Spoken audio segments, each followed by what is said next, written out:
ATA Records podcast. All Things Analogue podcast, episode 2. I've started a podcast. All Things Analogue podcast, episode 2. Keep on doing it. These intros. All Things Analogue podcast. I'm beginning to regret starting a podcast purely on the basis of the amount of times that I've recorded this intro. What are you going to do though, eh? This interview's with Sam Hobbs. He plays the drums. He plays the drums on loads of ATA recordings. He's a sort of strong asset to our sound. I think people really take notice of drum sound, I think. You know, so if you get a great drummer on the record, you're doing all right. All right, here we go. So, here's the questions like Barry has asked. What did you expect from this recording? Like, had I plumbed any ideas about that kind of idea, of that kind of, I wanted to do as much in the moment as possible? Had I kind of set that out before we started to do it? Yeah, I knew that I knew that the aim was to make it an improvised thing. Ultimately, what did I expect from this recording? I don't know. If I'm truly honest, I was trying to get myself out of the way. So I think in this moment, because I knew what you were going for, what you wanted the intention to be, and in a way, the kind of shadows we were standing in with when we were doing it, that actually part of it would be to get my head out of the way. Yeah. And to try and play in as free, not free improv way, but in a kind of non-thinking way, and try and hit a moment and find a moment.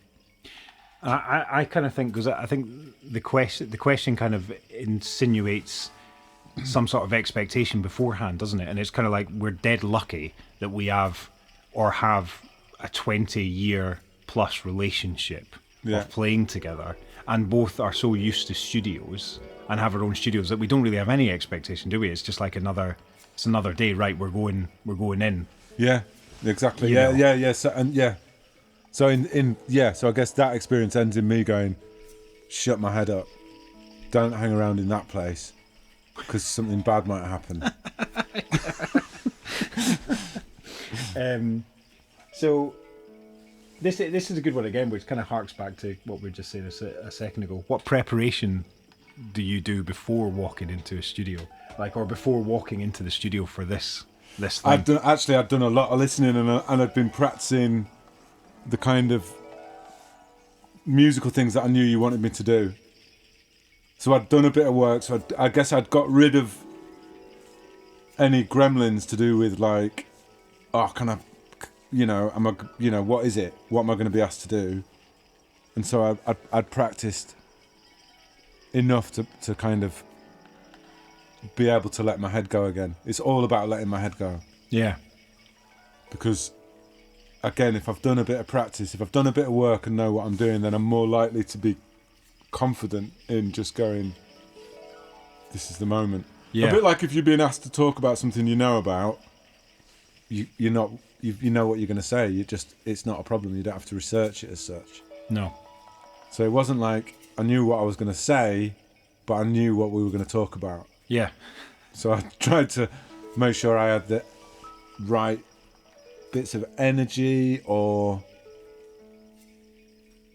just getting my head out the way. That's what I keep coming back to. Sorry, that's a kind of statement. It's not. Removing the ego, that would be the pretentious way of putting it. Yeah. Because I think I was talking to Gaz, and loads of the things that came up when we were talking, like say from my point of view of what I was trying to achieve, was my kind of like worry of, I want to just have everyone in the same moment. And it's kind of like if everyone can just stay in the same moment, with the same intention, we're going to get something great. And in a way, that's one of the only things that I worry about, in a way, is people stepping outside of that kind of sound maybe or thing that we're trying to achieve. So it's like, I love it when people do that kind of prep, in times before, when I've kind of sent you things and kind of gone, oh, like, let's look at something a bit like this or whatever, and you come in kind of fully prepped with a bit of that sound in your head.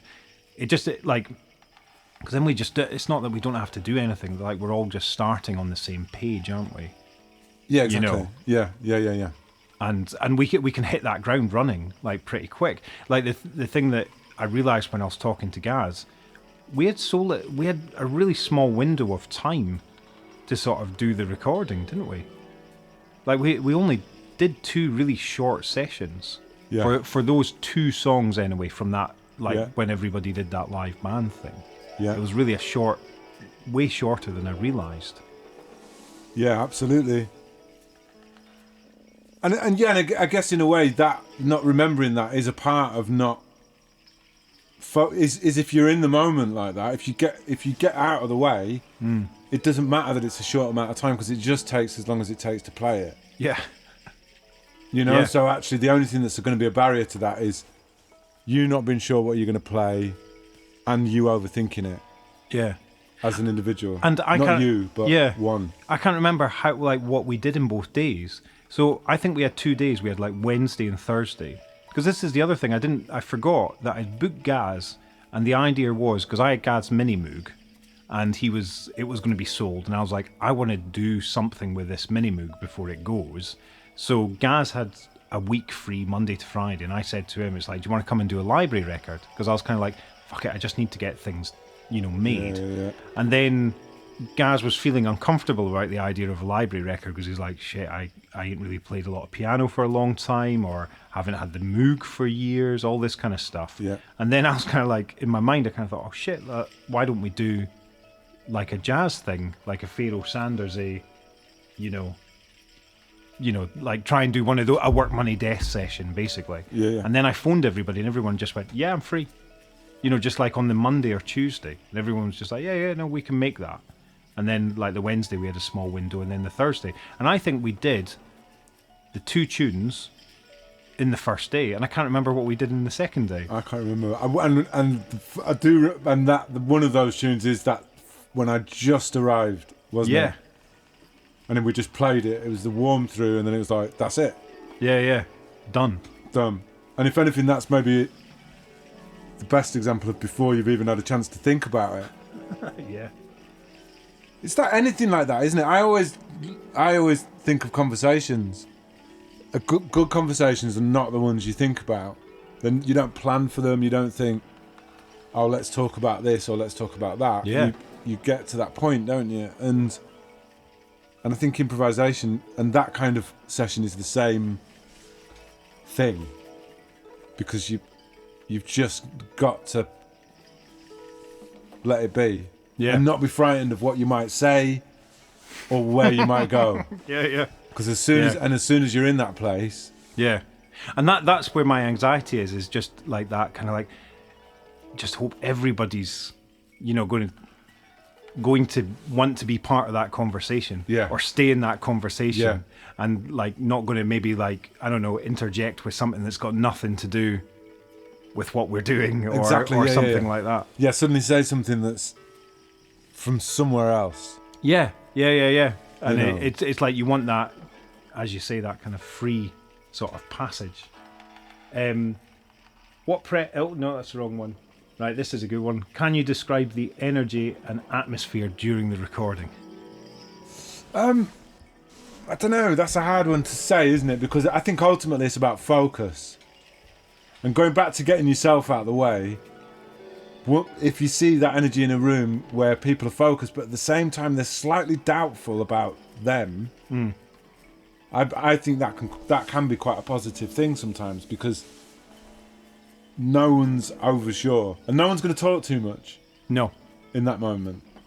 I really liked the later energy after the first 2 takes, like seeing everybody sitting down and listening to the playback, of the thing, and seeing everybody kind of have that realization, you know what I mean, like hear that thing and go, oh fuck, that's all right. That yeah. Now that I really like, because then everybody starts You know, but funnily though, we didn't do much like we just did that first take a couple of times, came in and listened to it. But I was saying to Gaz, it's like, how did you find my energy? No, but I think that's for me. One thing I do remember is that it didn't. It was the week after, or something had happened. Yeah. And then when we were here again, and you played it, and then I heard it. Really? Yeah, because I remember being like, "Fuck, this is exciting, isn't it?" Yeah. You know, and at the time, it's not that I didn't think it was exciting, or I don't know. I just it's a focus thing. Yeah. It's about. I don't know. Maybe it's like a sport thing. If you're a runner, yeah. You're not thinking about winning. No. Or you're thinking about what you know you need to do. Yeah. In order to get from A to B, and if all of that's stacked up in the right way, you might get a decent time. Yeah. Do you know what I mean? Yeah. And I was saying to Gaz, like, which we've talked about before, that thing about the and the. I might want to put these out as a sort of wee podcast, by the way, right? And I will. When I was talking to Gaz, the reason I was talking about my energy is because I had you were coming later because you were teaching, and I had these guys in, and I was saying Tony's so affected by energy, isn't he?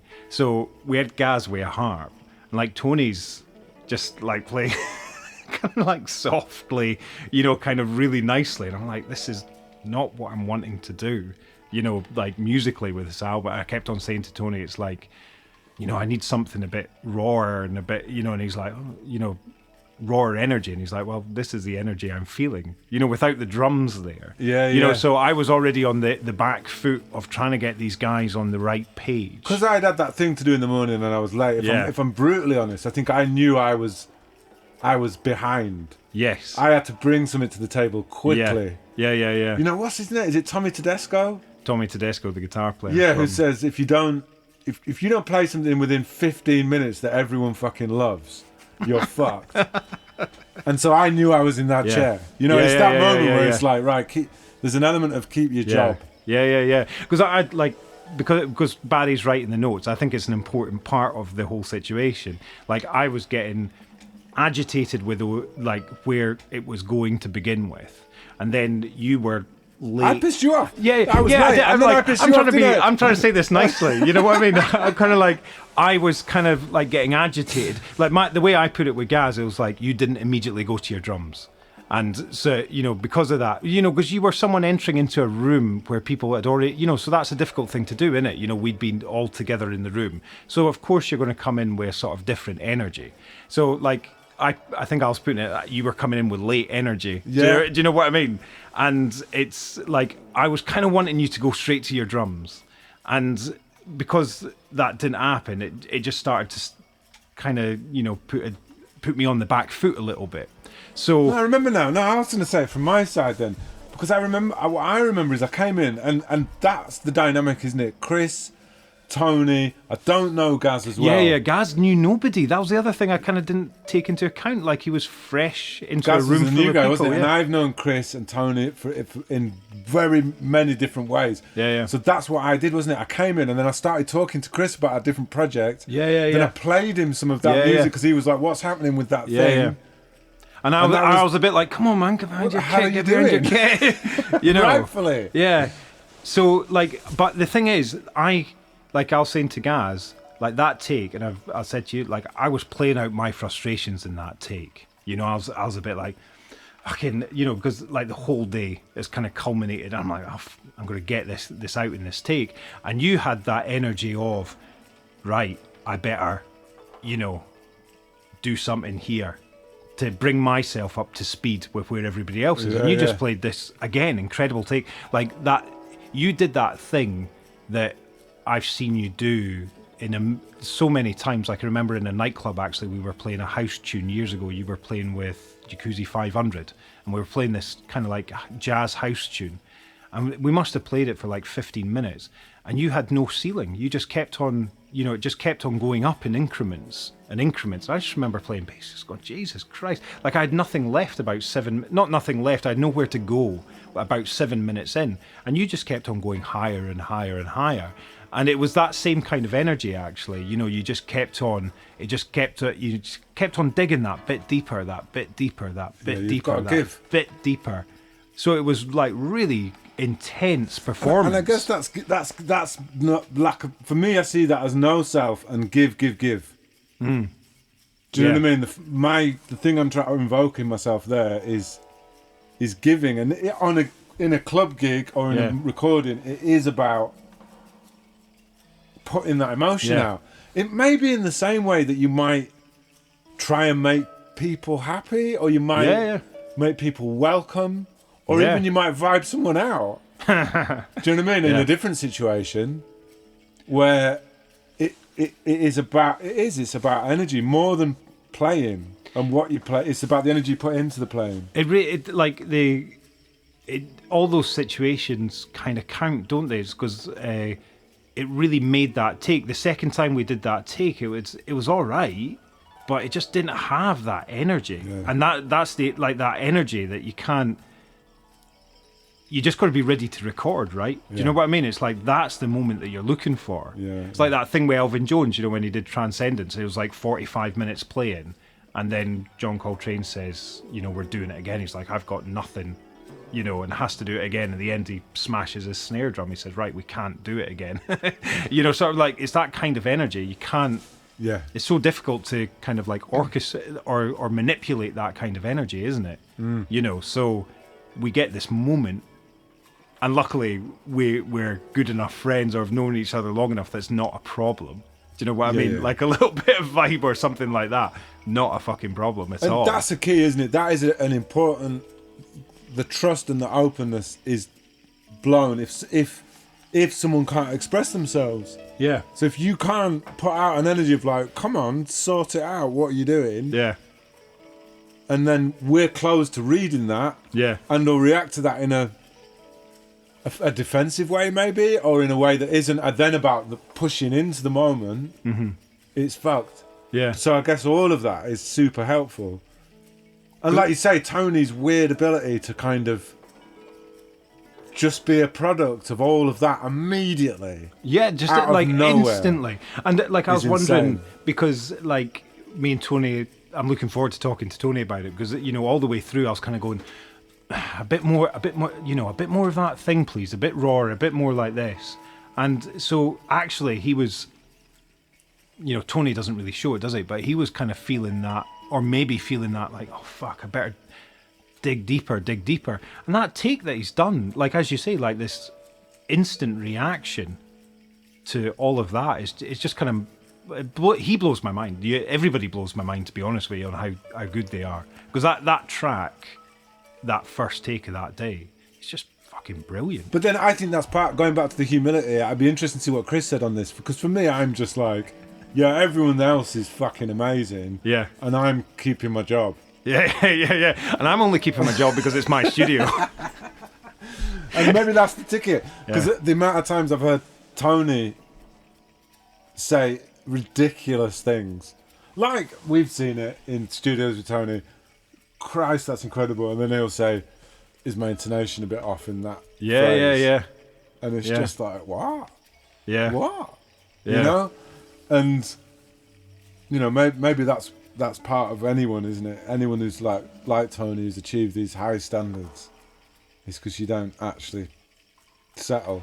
No, I don't think he ever does. Like, it's I don't think any of us kind of do. I think we're all always kind of wanting to be better or striving to do something that little bit better, you know, which I think is a good energy. And is it about, and even then, is it about being better? Is it about, again, really, is it more about just letting go? I know it sounds really bloody pretentious, but just getting yourself out of the way, because if you are trying to be better or be the best, you're fucked, aren't you? Yeah. And that's really apparent in people's playing. Yeah. You know, when you see people who are really pleased with themselves, look how clever I am. Look how clever this is. Look how clever I am. And there's no way you can get what you wanted from that recording if everyone's trying to be clever. Yeah. And nobody was. No, but that's the thing, isn't it? And so that for me, that is about getting my head out of the way, because... Yeah, like that's the same thing I was talking about, Gaz, just trying to be in that moment. That's what we're searching for. Yeah. Is just trying to be in that moment and not come out of it. Were you surprised by the end product?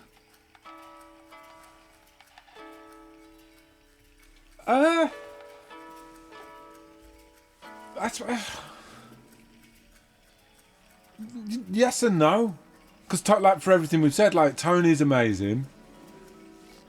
It always Yeah, sounds it's not a great. surprise, is it? That No. when, like you can get those But it moments out of worked. Tony. No, and if anything, I'm like, oh, thank God, I've got Like- away with it. Yeah. Yeah, Yeah, like yeah. that. There's no one noticed. Oh, Yeah. wow, I've got away with it. Yeah. You know, like that's kind of maybe more it than it is anything else. And Yeah. then just like, Jesus, listen to Tony. Yeah. Wow, listen, you know, this all sounds great. I kind Isn't of it- quite like, it's not a surprise, but when I'm listening back to it and I'm not really listening, it's like I'm hearing a record. I'm not hearing Tony, I'm not hearing Sam, I'm not you know what I mean? It's like I'm listening to a record. Yeah. So that not surprises me, makes me really happy when I'm like, right, Yeah. I've got that. And I guess that's a true reflection of like we were in that moment, because I'm not hearing anything as a kind of producer that's making me jar and go, shit, why did I play that at that point? Or why did they do that kind of fill in this kind of music or something like that? Yeah. So, yeah. Did the loads of horns, did the loads of additional horns surprise you? No, I just for me it was just getting better and better in those moments, and it was just more and more exciting to hear that. That in fact, that might be going back to what I said earlier about hearing it differently. It might be after I heard those horns, after you'd done that horn session. I think it was. I was like, wow, listen to that, you know. And then it is a whole. Yeah. And I'm not listening to me at that point anymore. Yeah. You know, that's Yeah, just yeah. all that ego insecurity Yeah. stuff is out the window. Yeah. That's Chris at the door. But I think, like, there he is. I'm going to let him in. But really, the questions, we've kind of covered all these other questions, to be honest with you. But I might just ask you them when I get him in. Cool. Because they're just quick answers, to be honest with you. How you doing? I'm alright, mate. How are you? Good. Nice. I'm just asking Sam a couple of questions Oh, cool. on the microphone. Right, So- I'll be quiet. Yes, Sam Ups. Well, yeah, you're good. Yeah, well, mate. Excellent. I'll let you continue on. But the other questions are just kind of like, what influence did you bring to this project? As in things that had influenced me musically. I think so, yeah. Well, it's that history, isn't it? It's the lineage. Yeah. That's what I'm thinking about. So, Max Roach, Elvin Jones, Tony Williams, Yeah. now Brian Blade. Yeah. You know, maybe it goes through there. Bill Evans, even, and But you definitely hear that fucking Elvin Jones thing, can't you? Or I can anyway. well, I'm hoping. It's like I hope that so. kind of smashing Do the you know fuck what I out mean? of the kit. Yeah, and then punk, but then also trying to be honest, trying not to be something you're not Yeah. as well. Trying to, Yeah, it's true. what's the intention that led those people to be who Yeah. they were, and what enabled that? Yeah. And that isn't just like, oh, aren't they talented? Are they? Yeah. They worked on them as individuals, their ego. Yeah. You know, they went beyond what it's easy to fall into as a musician, where it all becomes about status, or in jazz about technical ability, or are you good enough? Is it good enough? Yeah. But I definitely like on that first, like on those two band tunes things. Well, on all of them really, but that kind of way that you play on that, that's what I think of you actually. You know, when you play jazz, that's Sam. You know, like that especially that 6/8 track. I'm kind of like, that's really you. You know that thing about just being true to yourself. But you know what, I that's always interesting. associate It's that interesting. No, sound it's with you, interesting you should say you know? that, because that whole 2/6, 6/4 thing, I've always understood that and got my head around that really naturally. Yeah. Now, I don't know if that's the same for everyone, Yeah. but that I've always felt really connected to that groove, and being able to play 3/4 hi-hats over 4 or 2 over 3, and all that, you know,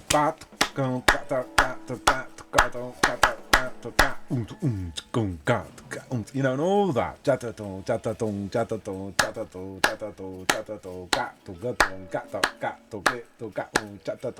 You know, and that's ancient. Yeah.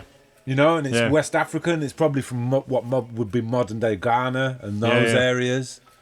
And obviously you find it in South America and the West Indies. But is it more than that? A good friend of mine who's a percussionist, who's from Montserrat actually, he's just like, that stuff's human. Yeah, just human. That's human. That's in you from beyond any concept of civilization any of us have.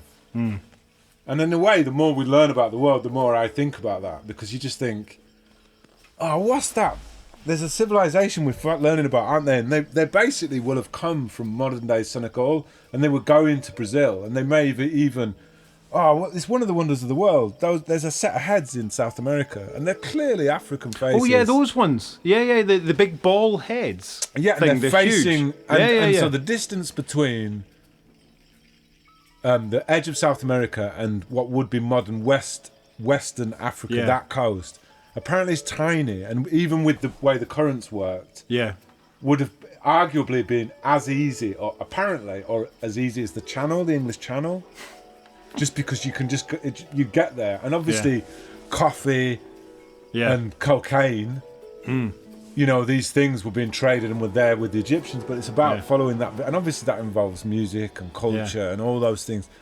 So I don't know. Like, what is that? I don't know what my point is here. Yeah. Sorry, and I'm going to slightly do a bit of a left turn, because I was thinking about influences wise. You know, the Same as Before tune, you know, the one with the spoken word on it. Because I remember, like, I played you that, I've forgotten his name. I can see the drummer's face. It's that album with his face on the front. Remember I played you that track, and I was just like, the way we're playing that beat. Oh yeah. It's George someone. I've forgotten the name. It's gone. That's really bad. But the album's called Free Slave, and it's the first track on that.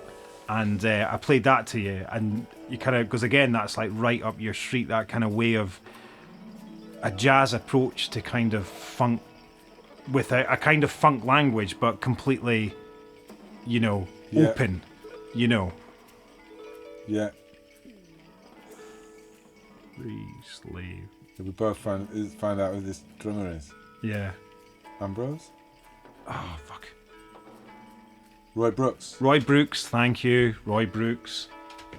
That thing, because I was always like, that's right up your street. I was just thinking about, you know, the African Ensemble, Art Blakey album with Yusef Lateef and those guys. That was, you know, I was massively into that. I studied that. Yeah. So yeah, I guess all of that. But like I say, I always try and come from a point of A, humility, and B, not look at it from a point of view of intention and spirituality rather than from what is someone doing. Yeah. Do you know what I mean? If that makes sense. I always try and get to that point. Like what meant they could do this? What have they studied? What are they? Because that's the point of inception, isn't it? Is when you have got the facility, or something, to thinking create. about what enabled them to do those things, rather than copying what they did. Think about the situations that they were in, or the way that they might have done that session. Yeah, you know, the kind of motivations that were there. The kind of you know, and if you look at someone like John Coltrane or even Elvin Jones, I've got an amazing Elvin Jones story. Right, this is Elvin Jones in a nutshell. So a friend of mine went to see Elvin Jones before he died, and there was in a situation where he was basically walking off the stage and was going to walk right past my mate.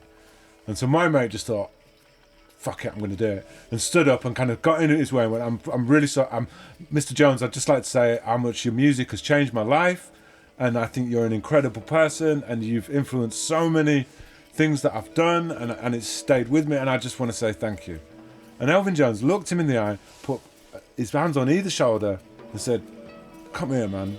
And gave him a massive hug and picked him up and kind of spun him round. And my friend was just like, what? Because he was expecting Elvin just I'm being cradled by Elvin Jones. He got a massive hug. You just like it was that moment, and he was expecting him just to be like, yeah, thanks, man, yeah, and just like walk off. But of course he didn't, because he's Elvin Jones. Yeah. He was like, I am love. Yeah, this is love. Yeah. And man, so I don't know. That's for me. That's the greater part of that. Is Yeah. rather than look how good he was at the technical aspects of playing. It's not that. It's Yeah. look at what an evolved person he Yeah, was. I- If you meet, I don't know, any of those great people. It's kind of like the I don't know if I'm going to say this properly at all, but I was saying to Tony about a track that we were doing where Tony was playing the major third on it, and I was kind of like, it doesn't sound right on this, like the major third. And then I was thinking to myself, but why does Pharaoh Sanders' major third sound so good on that, or Sun Raz or something, whereas at this moment, at this time, I was like, oh, that doesn't quite sort of sit with me as being right. But it's where that major third comes from, and sometimes we've got so many other influences, whereas those guys just had one direction, and it's almost like how you feel in your heart and your mind can change how a crotchet sounds on your right cymbal, right? Do you know what I mean? Yeah. Like Dr. Lonnie Smith did this with Bob on a Hammond organ, like that's on off. But Dr. Lonnie Smith was kind of going to Bob, listen to how I play that note. And he's like pushing it and waggling it, and you honestly felt like he was playing that note differently. When it's like it's a Hammond organ, it's just going to sound the same anyone else plays it, but he's like, no, listen to how I play this. Right, I'm a little bit aware that Chris is here and we've got to make music, so I'm going to ask you one more thing, or two more things quickly. Do you think the one take no rehearsal process led to more dynamic session? Yes. Yeah, it does, doesn't it? Yeah. It's like we've got such a limited Because again, amount it's of time. all about people being out of the way, and if no one's overthought it or no one's tried to do it again, or it's like, yeah, hey, do you remember that party we had? Let's have it again. Do you know what I mean? It's not not gonna gonna happen, is it? It's not going to work. Yeah. What do you think of the album? I like it. I'm proud of it. I like it. I'm proud to be involved. I feel I'm privileged to be involved. Yes, I'm proud of it as well. So it's it's kind of that. like starting to hear the little feedback from people. Actually, now it's kind of eking out. It's kind of like I can take my head off of kind of like, oh, I wish I'd done this better or that better. And it's like, yeah, I hope it fucking, gets a message across. Or so, like when you hear people being affected by listening back to it, you kind of think, fucking cool, Yeah. And I'm just, I'm pretty proud to have these group of people around that can make that shit happen, basically, and be part of that. Right, let's go find Chris and do some music. I was desperate to start that interview in an American accent, Neil. That's how I've got to do it. That's my interview voice. Yeah, exactly. Some ups, as always. How are you, man? I'm good, man. Just busy. Good. A lot of gigs, which is Nice. good. In a climate like what we're going through at the minute. Yeah. You know, I haven't got any gigs. Seriously. Seriously. Studio gigs. Hope you enjoyed that interview. Work Money Death, Thought, Action, Interaction, Reaction is coming out on 25th of November. Go over to our Bandcamp page, ATA Records. That's all things Analogue Records, ATA Records, and check it out.